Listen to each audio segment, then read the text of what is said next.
Cancer मरीजों को रोजमर्रा की वस्तुओं का गिफ्ट देकर किशन डांगट ने प्रमोद खन्ना को दी गुरु दक्षिणा।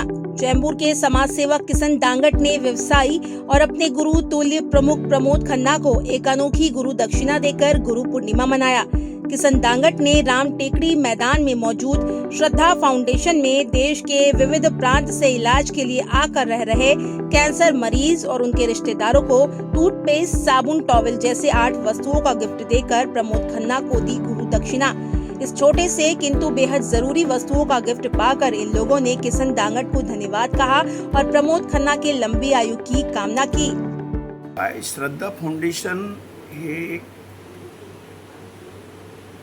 कॅन्सर पेशंट इथं असतात आणि लांबून लांबून बिहार, कर्नाटक, यूपी, मद्रास सगळीकडून येतात।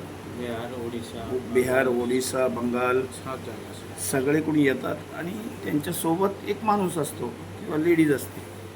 मग आपण सगळ्यांचा साहेबांचा वाढदिवस मी इथंच साजरा करतो, प्रमोद खन्ना साहेबांचा। आणि त्याच निमित्ताने गुरुपौर्णिमेच्या दिवशी गुरुपौर्णिमा होती आणि बिपिन भाई मला म्हणले अभी खाना तो बहुत आप बेचते इधर, लेकिन ये चीज़ की ज़रूरत है। तर ते सकाळी सकाळी उठल्यानंतर टूथब्रश, पावडर, साबण, ब्रश, सरप आणि टावेल, बिस्किट अशा 8 वस्तू आपण विचार केला द्यायचा आणि साहेबांनी मला सांगितलं होतं का जे द्यायचं ते देऊन टाक। तर साहेबांना मी गुरु मानतोय, याच्यासाठी गुरु मानतोय की हा माणूस गोरगरिबांना साहेब लय मदत करतात आणि माझ्यासारख्या छोट्या माणसावर त्यांचा हात आहे।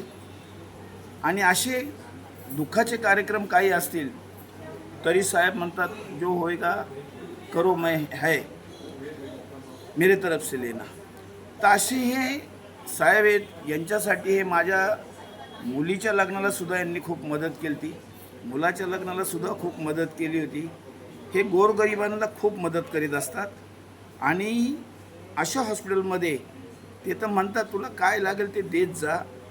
गेल्या टायमाला त्यांनी जेवण वाटप केलं होतं, ह्या टायमाला हे बिपिन साहेबांनी सांगितलं की हे पाहिजे ते आपण गुरुपौर्णिमेच्या निमित्ताने दिलं। कारण प्रमोद साहेबांना यांना मी गुरु मानतो, देवाच्या ठिकाणी मानतो, ते माझ्यासाठी परमेश्वर आहेत। आणि अशा माणसाला मी म्हणतो 100 वर्ष काय 125 वर्ष आयु मिळाली पाहिजे अशी परमेश्वराचरणी प्रार्थना करतो आणि त्यांचं सगळं परिवार सुखी राहो ही ईश्वरचरणी प्रार्थना करतो। आणि बाकी या पेशंट लोकांना लवकर चांगलं होऊन आपापल्या घरी जावे ही ईश्वरचरणी प्रार्थना करतो। सगळे सुखी, समाधानी, आनंदी राहावेत ही देवाच्या प्रार्थना करतो। जय हिंद, जय महाराष्ट्र, जय भारत।